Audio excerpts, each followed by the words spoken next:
welcome, baby. Well, look, first of all, started reading this book. Sometime I didn't understand the language because, Monique, first of all, why did you write this book? And the name of the book, guys, is entitled Beacon Hills High. It's the latest book from Monique. Well, just in my travels and going around and seeing our young babies today, I just didn't see anything on the shelves that they could really, really relate to, that could really make sense for them. And we didn't want to do anything that was fantasy. We wanted to do something that was going to really grab our babies and get their attention. And when you said babies, what age group are you referring to? 12 to 17. 12 to 18, because you really go through high school with this young lady. So most graduate when they're 18, 17 years old. One thing that I do like about this book, Monique, it's not an expensive book. Not at all, baby. I mean, what, $9.95? That's it. That's it. Like, we want to make sure our babies can afford it, or the parents can afford it. And you did a great job. You know what? And here's the thing, Lloyd. I would love to take all the credit, but there's a sister, my co-author, that writes with me, Sherry McCovey. She's the sister that's done all the books with me. Skinny Women Are Evil, Skinny Cooks Can't Be Trusted. Now our first tween book. And actually, the way that partnership works is I sit down, we come up with these thoughts, she puts it to paper, brings it back and says, is this what you meant? Wow, well, you guys... Beacon Hills High. You guys did a wonderful job. Let's go into the book without giving it away. The book it starts off... I mean, you start off like in the second chapter, bam, and they got to uproot, but we won't get on to that. But first of all, one thing that I like about this book, Monique, is that this book shows what true friendship is about. Why did you put that in the book? Because you kept emphasizing that. A true friendship. You got me back, Monique. If you look around, Lloyd, now for me, I'm 40 years old. You have some of us in our 40s, and we still don't know the true meaning of friendship. What is the true meaning of friendship? I think it's when your character's not in question, when you give your word and you keep it, when you want to uplift and not knock down. And if we can catch our babies at 13 years old, maybe they don't have to go through all the issues that we go through now in our 40s and 50s. It's almost like if I would have known then what I know now. Uh-huh. So we tried to put that into the book and really, really punch on friendship and on character and integrity and your word. We try to really, really push that in that book, because I think the moment that we realize how important our word is, people will really start keeping it. And on top of that, you can purchase the book online as an ebook, correct? Yes. And so you don't even have to leave the comfort of your home to go purchase this book for your teenager. I absolutely adore you. Now, you know what? The thing is about, one thing about the book, and like I said, you kind of use some language I didn't understand because, Monique, I'm a little bit older now. Well, Sherry McCovey, again, she went around. She actually sat with some teen groups. With me going around, because when I go on tour, any city I go into, I always say, take me to the worst school in the city. Take me to the school that you guys said these kids won't go anywhere. And we just sit and we rap and we talk. And I listen to their language, how they talk. And then you talk to them accordingly. Now, Monique, is the book mainly geared towards teenager girls, or will a teenager boy find this book interesting as well? It's geared just for teenagers, period. Mm-hmm. Because the characters in the book, they're so diverse. And you have Ebony, Juan, who is the Latina, Deb, she's a black girl. Both of her parents are white and Jewish. You have Robin, who's a white girl, not at all trying to be black, but she just happens to like this group of people. You have G, who is the star football player. So it's geared towards everybody in their teenage years. The lead character just happens to be a girl. Okay, so anybody that's a teenager can read this book and enjoy it. And let's go into a little bit more into the book. Now, look, I had to ask you this question, Monique. The character Ebony, is that a little bit? Come on now. Come on now. A little bit, Lloyd. A little bit? Come on. Well, you know how Ebony came into play? How? I've always wanted a little girl. I've always wanted a daughter. When I was pregnant the first time, I called my son Ebony for 9 months until he came out and it was Ebenezer. Not Ebony. Then when I was pregnant with the twins, they said, well, one is a girl and one is a boy. So I'm like, okay, here comes Ebony. We go back and they say, uh-oh, we made a mistake. They're both boys. Mm-hmm. So I said, I'm going to get my Ebony. Are you still trying for your Ebony? Baby, listen, she's in the book. Well, a great success. I hope you get your Ebony. Thank you, baby. Now, another thing in the book that I really appreciate is that the fact that you show Ebony being in a stable environment, if I can say stable environment, because Ebony has a mother and a father, and it seemed like she has the perfect family. Is there a reason why you did that to Ebony? Well, here's what's funny, Lloyd. And no, it's not the perfect family, but unfortunately, when it comes to black families, we've accepted that it's got to be a single parent. We've accepted that. Why is that? I don't know, and I've gotten this question before. Monique, why'd you give her a mother and a father? Well, I had a mother and a father. There's a lot of us that have mothers and fathers. It's just that the media don't put that out there. So when it came down to us writing this book, it's like, wait a minute. There's a lot of mommies and daddies out there in the family. So you made a conscious effort to do this? Yes, indeed. Yes, indeed. My parents have been together for over 45 years. My father's always been there, as well as my mother. So I can't tell something that's a lie. Do you think we just been conditioned now to think that it's okay, or is it? I'm sure it's okay, but we have been conditioned to only think that, hey, we only have single parents. And well, not only have we been conditioned with it, we've accepted it.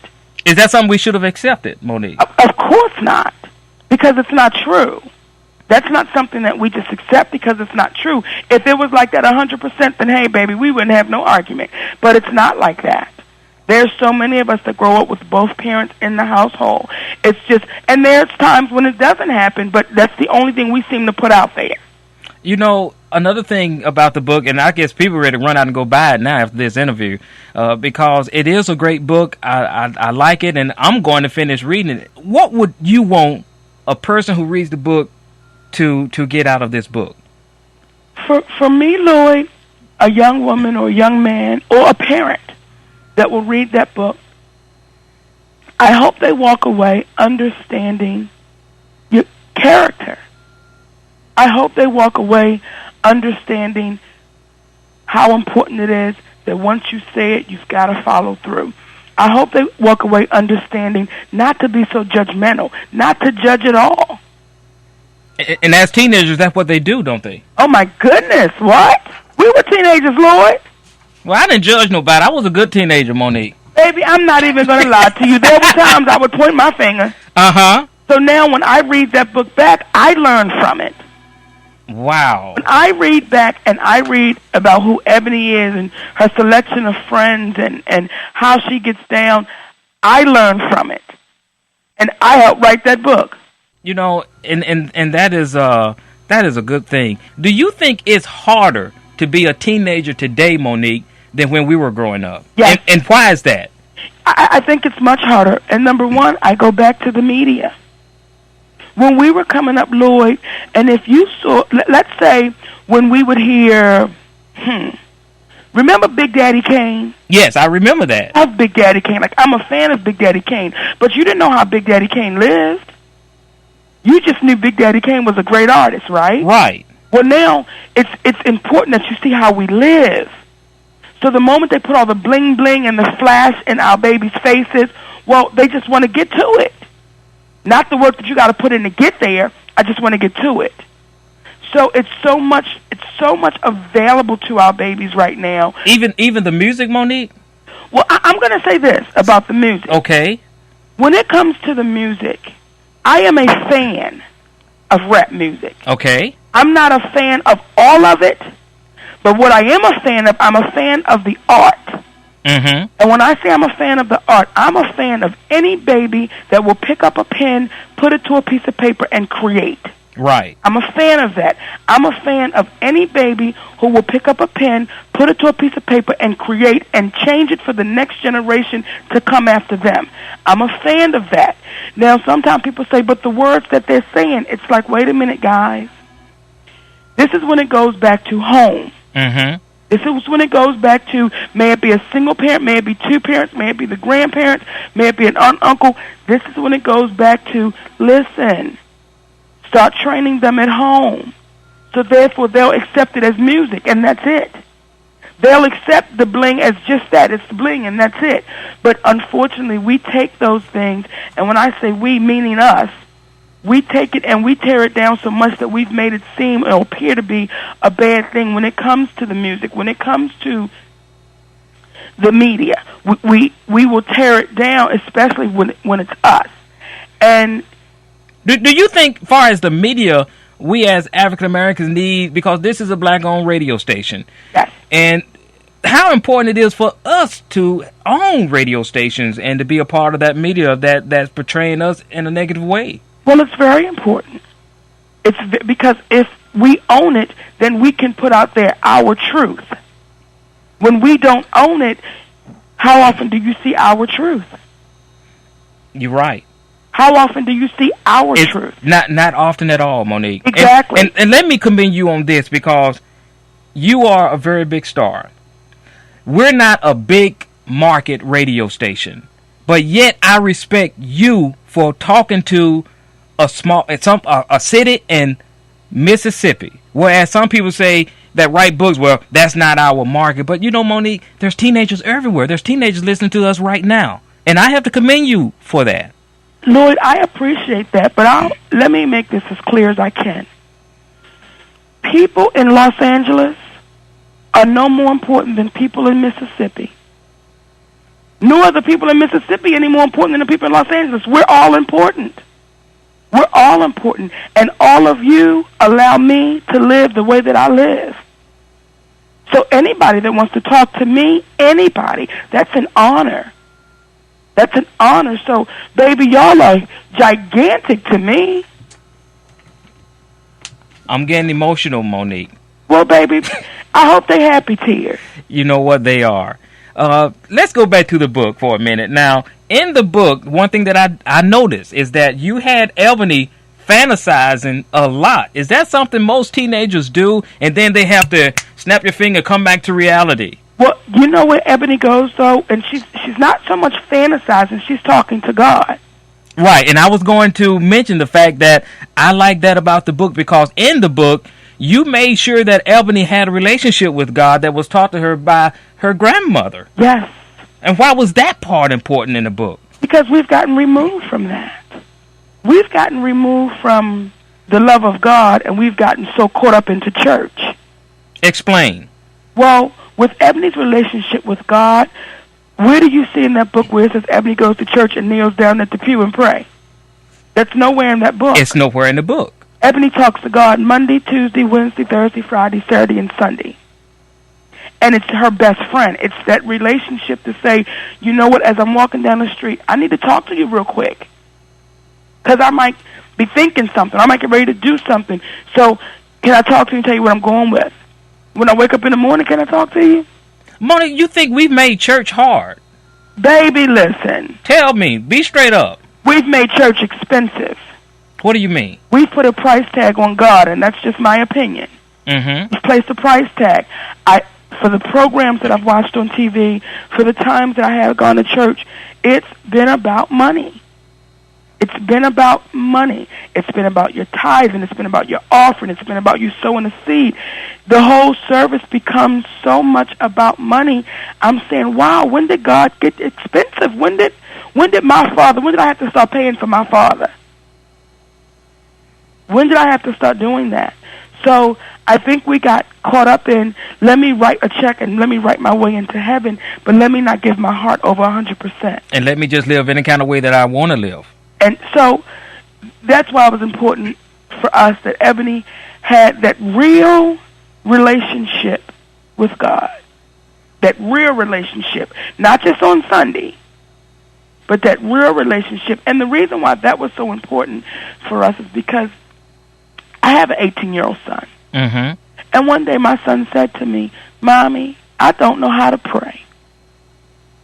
How did that make you feel? Did that do something to you? Well, I was very proud that he was so honest.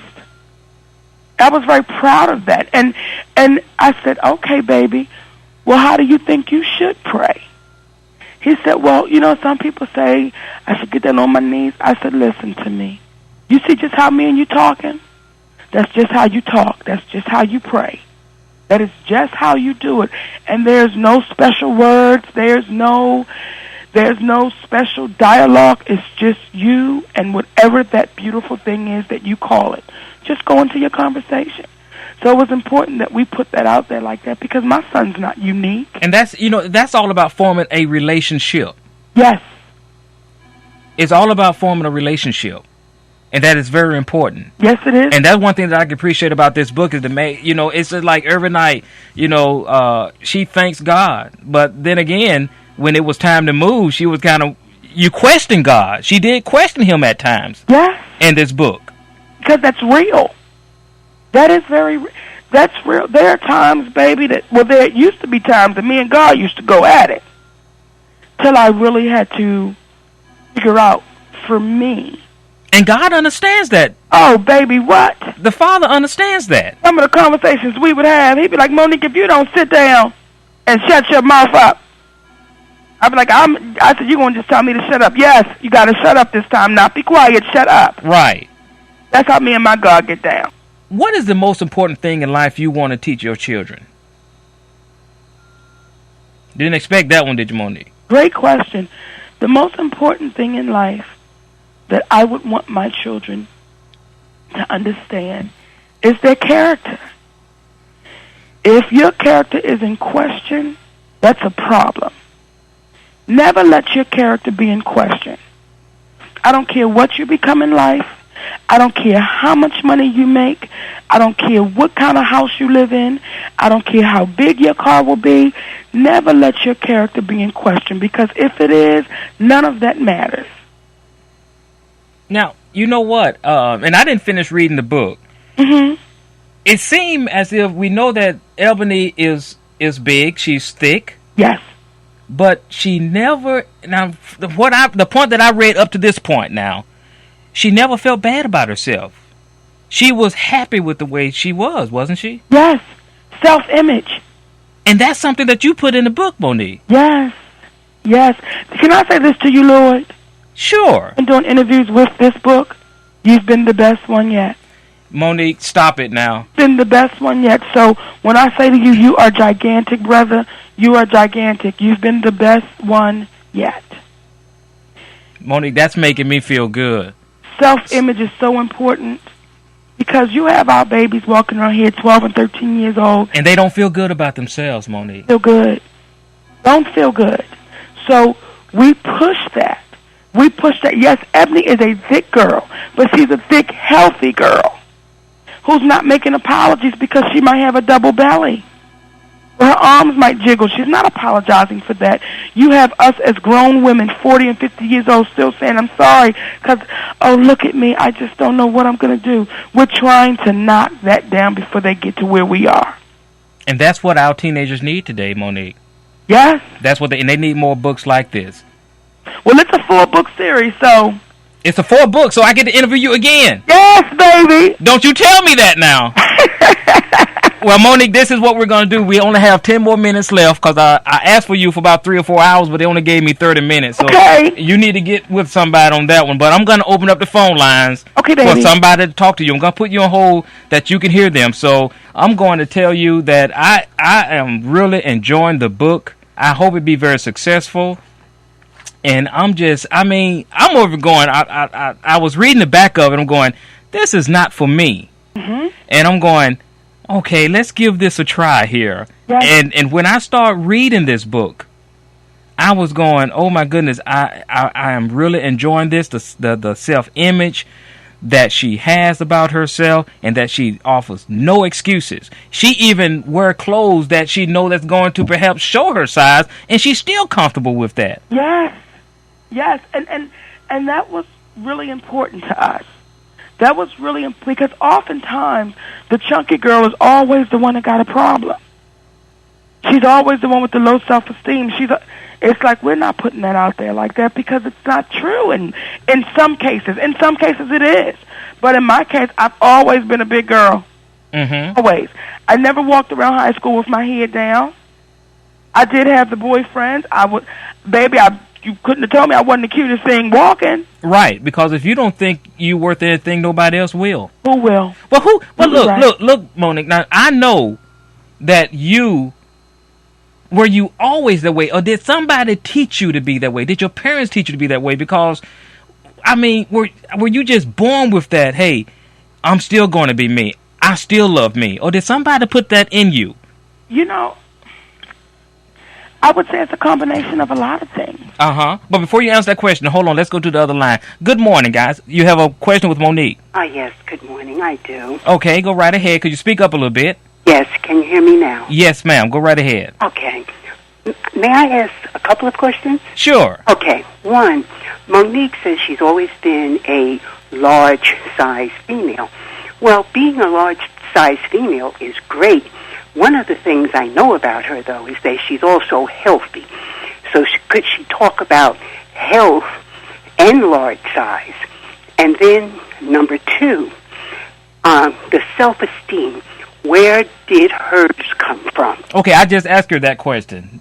You did? Yes, I'm way ahead of you. I thought I was listening. Okay, let's answer that. Let's let her answer that, okay? Okay. All right, thank you. Monique, she's talking about being big, but still you can be healthy. Oh, great question. Great question. Yes.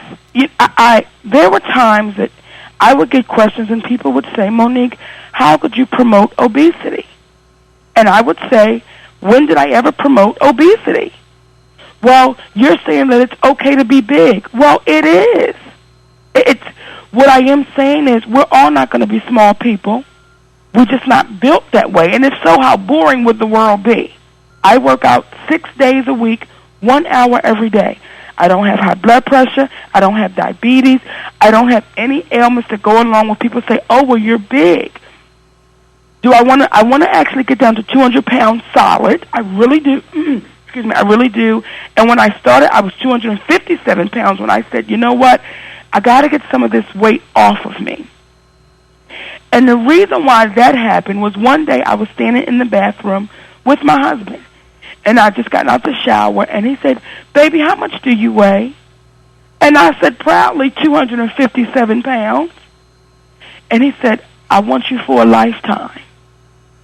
And that's a lot of weight to have on you, and you're still so young.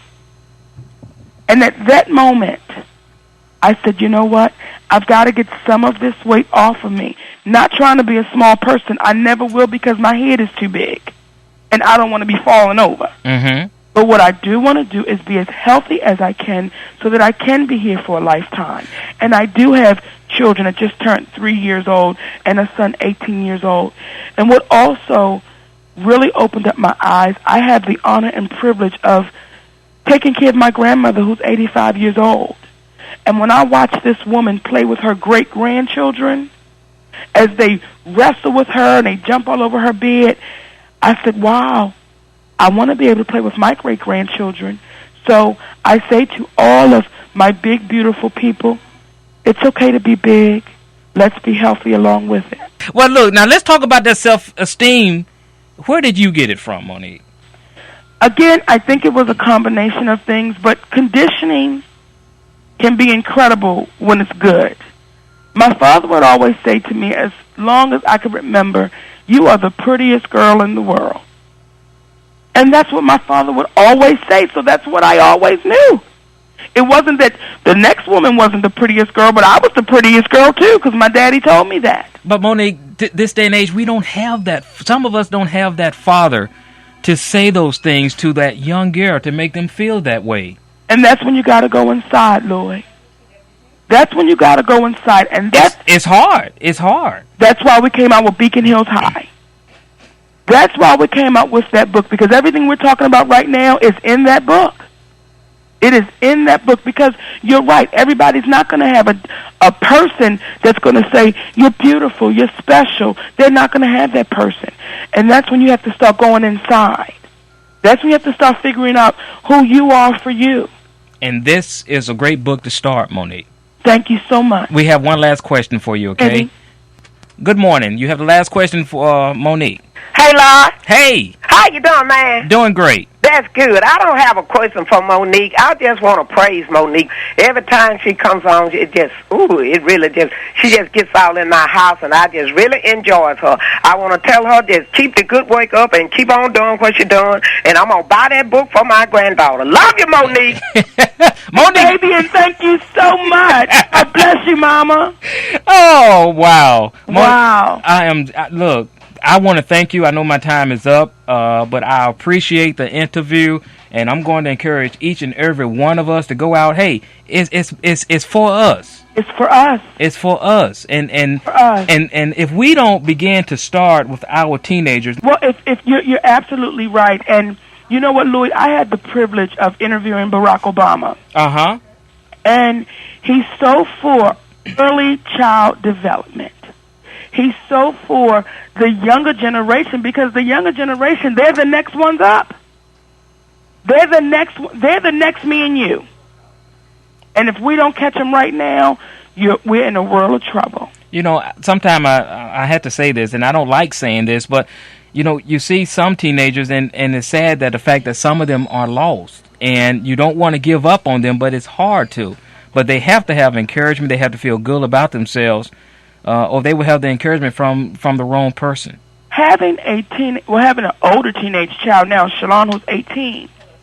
Shalon and I've had to have very real conversations, Lloyd. Mm-hmm. And the one thing I make clear to my son is I will not nurture what we know is wrong. Uh-huh. I will not nurture when you're wrong, because I don't want you to be a sorry father to my grandchildren. Uh-huh. I don't want you to be a sorry husband to my daughter-in-law. And we have a lot of, I'm going to be honest, Monique, we have a lot of sorry-ass men out there. Well, here's the thing.